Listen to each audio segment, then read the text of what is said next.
damos comienzo al capítulo 29 de este libro maravilloso. Sobre el capítulo 29 de Génesis, quisiéramos escribir las palabras que se encuentran en Gálatas capítulo 6 y versículos 7 y 8, donde dice: No os engañéis, Dios no puede ser burlado, pues todo lo que el hombre sembrare, eso también segará. Porque el que siembra para su carne, de la carne segará corrupción, mas el que siembra para el Espíritu, del Espíritu segará vida eterna. Comenzando con este capítulo, veremos que Jacob empieza a cegar la cosecha de su maldad. El pasaje en Gálatas está escrito primeramente a los cristianos, pero declara una ley universal de Dios para todas las edades. Es verdad en cualquier parte de la vida. Cada hijo de Dios debe aprender la lección, que el que siembra para su carne, de la carne segará corrupción. Si uno siembra maíz, siega maíz. Al sembrar algodón, cosecha algodón.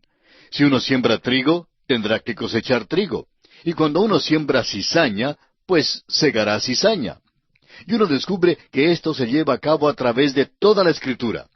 Por ejemplo, Faraón mató a los niños varones de los hebreos. ¿Y qué sucedió?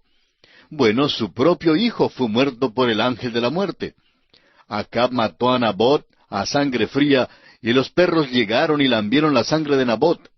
Elías vino donde Acab y le dijo que en el mismo lugar donde los perros lamieron la sangre de Nabot, lamerían la sangre de él. Acab quizás sonrió y pensó: bueno, simplemente me mantendré alejado de ese lugar. Sin embargo, amigo oyente, esta profecía se cumplió literalmente. También David, el gran rey de Israel, descubrió que esta era una ley inexorable que fue aplicable a su pecado. Cometió esos terribles pecados de adulterio y homicidio. Dios le perdonó su pecado, es verdad. Sin embargo, comprobó David que lo que había sembrado, eso tuvo que segar. A su hija la violaron y mataron a su hijo. Aún Pablo el apóstol sintió el peso de esta ley. Él dio su consentimiento para apedrear a Esteban. ¿Y qué ocurrió? Más tarde, a Pablo lo llevaron fuera de la ciudad de Listra y le apedrearon y lo dejaron por muerto. Ahora este hombre Jacob es la ilustración clásica de esta ley inflexible. Él vivía por su ingenio. Era algo confiado y presumido y nunca se había encontrado con la horma de su zapato. Como resultado, pensaba que no le hacía falta la ayuda de Dios. En la casa del tío Labán, Jacob encontró la horma de su zapato. No importaba cómo Jacob practicaba el engaño, el tío Labán le superaba y probaba que él era realmente un perito en los métodos que Jacob utilizaba.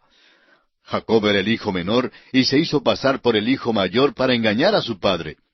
Labán dio a Jacob la hija mayor cuando Jacob pensaba que recibiría la menor. Jacob, pues, estaba segando lo que había sembrado.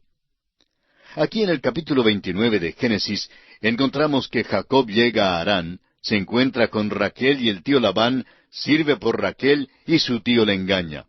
Leamos los primeros 3 versículos de este capítulo 29 de Génesis. Siguió luego Jacob su camino y fue a la tierra de los orientales. Y miró y vio un pozo en el campo, y aquí 3 rebaños de ovejas que yacían cerca de él, porque de aquel pozo abrevaban los ganados, y había una gran piedra sobre la boca del pozo. Y juntaban allí todos los rebaños, y revolvían la piedra de la boca del pozo, y abrevaban las ovejas, y volvían la piedra sobre la boca del pozo a su lugar. Jacob había salido de Betel, y seguía en su viaje por un período de tiempo. No se nos dice cuánto tiempo viajó antes de llegar a la tierra de Harán. Notamos aquí la importancia del agua en aquel país. Y todavía es importantísima porque en muchos lugares no se encuentra en grandes cantidades. Debía ahorrarse, y por eso, en una cierta hora del día, quitaban la piedra de la boca del pozo, y luego todos abrevaban las ovejas. Las personas sacaban el agua para ellos mismos, y luego tapaban el pozo. Es exactamente la hora cuando estaban preparándose para abrevar las ovejas, cuando Jacob entra en la escena. Y lo vemos aquí tan presumido como siempre. Escúchelo al leer los versículos 4 y 5. Y les dijo Jacob: Hermanos míos, ¿de dónde sois? Y ellos respondieron: De Harán somos. Él les dijo: ¿Conocéis a Labán, hijo de Nachor? Y ellos dijeron: Sí, le conocemos. Tal vez sí le conocían. Ahora Jacob no le conocía, pero ya tendrá su oportunidad para conocerlo. Ahora los versículos 6 al 8 prosigue esta conversación. Y él les dijo, ¿está bien? Y ellos dijeron, bien. Y he aquí Raquel su hija viene con las ovejas. Y él dijo, he aquí es aún muy de día, no es tiempo todavía de recoger el ganado, abrevad las ovejas e id a apacentarlas. Y ellos respondieron, no podemos hasta que se junten todos los rebaños y remuevan la piedra de la boca del pozo para que abrevemos las ovejas. Note usted que Jacob acaba de llegar apenas a la tierra de ellos y ya les está diciendo cómo deben abrevar sus corderos y lo que ellos deben hacer. Esto es algo muy típico de Jacob a propósito. Pero ellos le dijeron, no podemos hasta que se junten todos los rebaños y remuevan la piedra de la boca del pozo para que abrevemos las ovejas. Leamos ahora los versículos 9 y 10 de este capítulo 29 de Génesis. Mientras él aún hablaba con ellos, Raquel vino con el rebaño de su padre porque ella era la pastora. A propósito, el pastorear rebaños era también trabajo para mujeres en aquel entonces. Y Raquel era pastora que cuidaba las ovejas de su padre. Leamos el versículo 10 que dice, y sucedió que cuando Jacob vio a Raquel, hija de Labán, hermano de su madre, y las ovejas de Labán, el hermano de su madre, se acercó Jacob y removió la piedra de la boca del pozo, y abrevó el rebaño de Labán, hermano de su madre. Realmente no sabemos quién le mandó a él a abrevar el rebaño de Labán, pero lo hizo. Jacob realmente no sigue la ley de nadie, sino su propia ley. Él dictaba los reglamentos del juego al pasar por la vida, es decir, en la primera parte de su vida. Le hacía falta aprender una gran lección, y el tío Labán es quien va a enseñarle esa lección. Llegamos ahora al versículo 11. Y Jacob besó a Raquel, y alzó su voz, y lloró. Nos ha parecido siempre extraño que besara a esta muchacha Raquel, y que alzara luego la voz y llorara. Es difícil entender por qué Jacob lo hizo, a menos que fuera por su viaje tan solitario desde el momento en que salió de su casa. Había pasado esa noche solitaria en Betel, pero aún después de esa noche todavía trató de hacer un trato con Dios, y por eso sintió una tristeza en todo el camino. Recordemos que desde Betel tuvo que viajar por el mar de Galilea y luego a Siria. Tuvo que cruzar aquel desierto y quizá tuvo muchas experiencias en el camino. Al llegar al lugar a donde iba, vuelve a ser presumido, aunque no sabía nada acerca de ese lugar antes. Saluda a estos hombres de una manera positivista, como si los hubiera conocido toda la vida. Les hace preguntas y luego quita la piedra para Raquel, aunque al parecer no era la hora de quitar la piedra, pero lo hizo.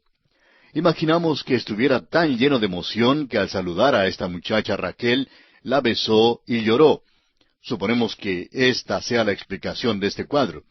Ahora note usted lo que dice en el versículo 12. Y Jacob dijo a Raquel que él era hermano de su padre y que era hijo de Rebeca, y ella corrió y dio las nuevas a su padre. Note usted que él le dice que es hermano de su padre. Bueno, en realidad quiere decir sobrino. El hebreo no hace tantas distinciones como hacemos nosotros hoy en día. Si estaba emparentado, pues estaba emparentado y significaba que era hermano. Así se traduce aquí y es correcto. Pero él es en realidad su sobrino. Ahora leamos el versículo 13. Así que oyó Labán las nuevas de Jacob, hijo de su hermana, corrió a recibirlo, y lo abrazó, lo besó, y lo trajo a su casa. Y él contó a Labán todas estas cosas. Nos imaginamos que Jacob hablara de muchas cosas, el viaje que acababa de hacer y cómo había salido de su casa.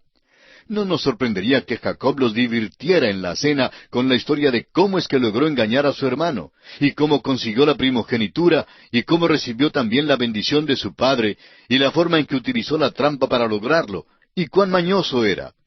Sin duda les dijo acerca de aquella noche en Betel. Le dijo a Labán todas estas cosas.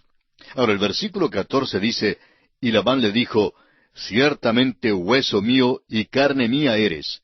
Y estuvo con él durante un mes. Labán quedó convencido ahora que este era su sobrino, y le dice, en verdad tú eres pariente mío, pues quiero que te sientas como en tu casa. Ahora pasa un mes, ¿y qué sucede? Bueno, Jacob no trabaja. Es un sobrino que ha llegado de un país lejano y está visitando a su tío. Suponemos que pensó que podía gozar del hospedaje gratuito y durante aquel tiempo galantea a la señorita Raquel. Por lo menos es cierto que la ha mirado amorosamente y creemos que ella también le miraba con amor. Ahora nos imaginamos que fuera en una mañana en el desayuno cuando tuvo lugar el incidente siguiente. En los versículos 15 al 17, escuchemos la conversación entre tío y sobrino. Entonces dijo Labán a Jacob: «Por ser tú mi hermano, ¿me servirás de balde? Dime cuál será tu salario». Y Labán tenía dos hijas. El nombre de la mayor era Lea, y el nombre de la menor Raquel. Y los ojos de Lea eran delicados, pero Raquel era de lindo semblante y de hermoso parecer. El tío Labán es muy astuto. ¿Quién ha dicho algo de trabajar? Jacob no lo ha mencionado. Pero el tío Labán es muy mañoso y dice que no quiere que Jacob le trabaje sin recibir salario. Y dice que está dispuesto a pagar a Jacob un salario conveniente. Francamente, usted no vive con Labán un mes sin hacer algún tipo de arreglo para pagar el hospedaje. El tío Labán es mañoso también y ahora tratará con su sobrino. Se nos presenta aquí otra hija, la cual es Lea. El tío Labán ha vigilado a este joven y ha notado que su sobrino tiene mucho interés en su hija Raquel, la menor de las dos hijas. Se nos explica la razón por la cual sucedió esto para que lo comprendamos. Raquel es una joven bella. Los ojos de Lea, se nos dice, eran delicados, lo que quiere decir que no era nada bella. Al leer algunos de los dramas del dramaturgo griego Eurípides, se nota que cuando un joven quería decir algo favorable en cuanto a su novia, pues le decía que tenía los ojos como los ojos de una vaca. Ahora, algunos de nosotros tendríamos dificultad en considerar que esto fuera un cumplido. Pero, ¿ha mirado usted una vaca últimamente? Es decir, ojo a ojo. Bueno, la próxima vez que se encuentre con una vaca, mírela ojo a ojo y podrá notar cuán bellos son los ojos de la vaca. Así pues, cuando los griegos pensaban que la mujer era bella, decían que tenía los ojos de una vaca. Pero notemos que aquí en cuanto a Lea, se nos dice que los ojos eran delicados, lo que realmente quiere decir no tenía nada de belleza. Bueno, leamos ahora el versículo 18 de este capítulo 29 de Génesis. Y Jacob amó a Raquel y dijo: «Yo te serviré 7 años por Raquel, tu hija menor». Vemos que Jacob estaba bien enamorado. Por tanto, aquella mañana en el desayuno, cuando el tío Labán sugirió que trabajara, pensaba realmente en otra cosa. Sabía que el joven se había enamorado de Raquel y por tanto no creemos que le sorprendiera la contestación de Jacob cuando le preguntó cuál sería su salario. Jacob estaba dispuesto a trabajar 7 años por Raquel y Labán concuerda con la respuesta de su sobrino. Leamos los versículos 19 al 22. Y Labán respondió: «Mejor es que te la dé a ti y no que la dé a otro hombre. Quédate conmigo». Así sirvió Jacob por Raquel 7 años, y le parecieron como pocos días porque la amaba. Entonces dijo Jacob a Labán: «Dame mi mujer, porque mi tiempo se ha cumplido para unirme a ella». Entonces Labán juntó a todos los varones de aquel lugar e hizo banquete. Encontramos aquí una de las cosas más amables que se dicen acerca de Jacob. Francamente, la única parte de la vida de este hombre, es decir, la primera parte de su vida, que tiene algo de hermoso, de noble o admirable, es su amor por Raquel. Eso es muy descollante. Puede imaginarse a Jacob trabajando. Y amigo oyente, el tío Labán obligó a Jacob a trabajar duro. Trabajar en el frío, en la lluvia y en todo tipo de tiempo. Pero Jacob siempre pensaba en aquella señorita Raquel.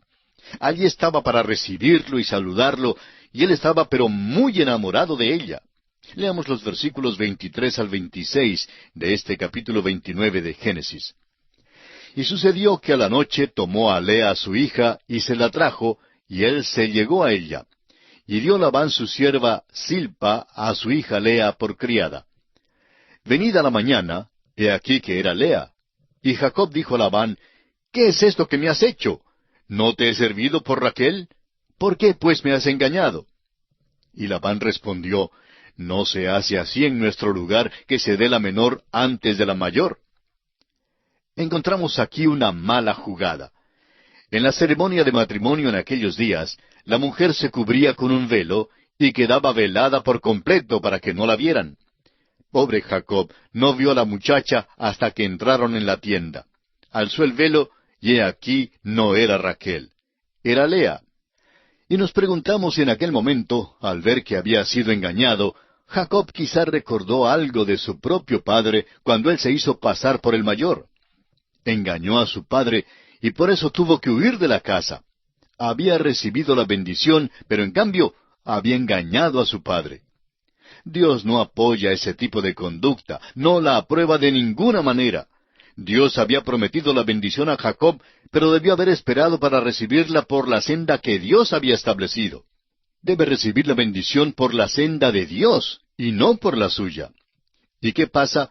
Se hizo pasar por el mayor cuando realmente era el menor. Ahora aquí cree que consigue la menor, pero en vez de eso obtiene la mayor de las hijas de Labán. Se le vuelve la tortilla, pudiéramos decir, y esto es una cosa muy terrible para Jacob. Es cosa criminal lo que le ha hecho Labán. Pero note usted cómo el tío Labán lo da como legítimo. Es un perito en ese tipo de cosa. Le dice a Jacob que había una cosa pequeña en el contrato, una cláusula pequeñita en letra chiquita allá en su contrato. Simplemente olvidó mencionárselo a Jacob. Tienen una costumbre en su tierra, y es que la hija mayor debe casarse primero, y que la hija menor no se puede casar hasta cuando se haya casado la mayor. Le dice que siente muchísimo que se le olvidara mencionar esto y que fue por eso que sucedió así.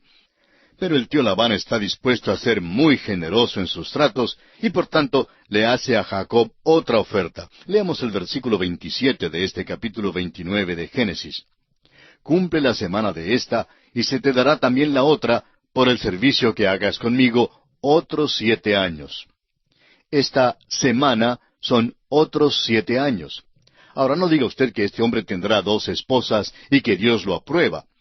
El relato aquí es inspirado porque eso es lo que sucedió, pero eso no significa que Dios lo hubiera aprobado. En el caso de Abraham que tomó a Agar, toda la historia manifiesta que Dios lo desaprobó por completo. Y se relata aquí porque es un hecho que ocurrió. Bueno, el tío Labán está recibiendo el valor cabal del dinero, ¿no le parece? Y el pobre Jacob realmente está recibiendo clases en esa escuela de las dificultades, en esa escuela del sufrimiento. Pero está tomando 2 esposas y no debe haberlo hecho. Y estará muy afligido por eso. Leamos el versículo 28. E hizo Jacob así, y cumplió la semana de aquella, y él le dio a Raquel su hija por mujer. El pobre Jacob ciertamente se ha llevado un chasco. El tío Labán le había dicho que le daría a Raquel si le servía 7 años. Ahora Jacob sirvió los 7 años, pero recibió a Lea. Bueno, después de todo, él también había engañado a su padre y a su hermano, haciéndose pasar por el hijo mayor, cuando en realidad era el menor. Ahora se le da la mayor, cuando pensaba recibir la menor. Sirve al tío Labán el doble del tiempo que había concordado al principio. Los 7 años habrían de ser muchos, pero en todo sirvió 14 años y ahora tiene 2 esposas. Amigo oyente, Dios no aprobó esto. Este hombre encontrará muchísimos problemas en su familia de aquí en adelante, y todos, por supuesto, datan de sus propios métodos que empleaba y que Dios no aprobó. Leamos los versículos 29 al 32. Y dio Labán a Raquel su hija, su sierva Bilha, por criada. Y se llegó también a Raquel, y la amó también más que a Lea, y sirvió a Labán aún otros 7 años. Y vio Jehová que Lea era menospreciada, y le dio hijos, pero Raquel era estéril. Y concibió Lea, y dio a luz un hijo, y llamó su nombre Rubén, porque dijo, ha mirado Jehová mi aflicción. Ahora, por tanto, me amará mi marido. Toda esta historia contrasta con la venida del siervo de Abraham a buscar la esposa para Isaac. El siervo acudió a Dios continuamente por su dirección. Jacob viajó por su propio ingenio y estaba absolutamente seguro y porfiado. La decepción que experimentó por mano de Labán mostró que no le era posible depender de su propia fuerza y habilidad. Le faltaba la dirección del Señor en su vida. Y así también al cristiano hoy en día le falta la guía del Señor y la plenitud del Espíritu Santo para todo momento de cada día. Lea es una persona triste, pero llega a ser la madre de Rubén, el hijo mayor. Sin embargo, él no iba a iniciar la línea que conduce a Cristo. En realidad, el que conducirá a Cristo será Judá, el hijo que le nace a Lea de último. Lea tuvo 4 hijos. Le nació Rubén, y en el versículo 33 le nace Simeón. Luego en el versículo 34 le nació Leví. Y el 4.º hijo, en el versículo 35, es Judá. Y en realidad tuvo unos hijos destacados. Judá es de quien procede la línea real. David era de esta línea, y más adelante, por supuesto, el Señor Jesucristo mismo. Según la carne, Cristo procedió de la línea de Judá. Leví dio origen a la tribu sacerdotal. Usted recordará que Rubén perdió su puesto de primogénito por causa de su pecado. Este capítulo 29 concluye pues con la bendición de Dios sobre Lea, dándole 4 hijos.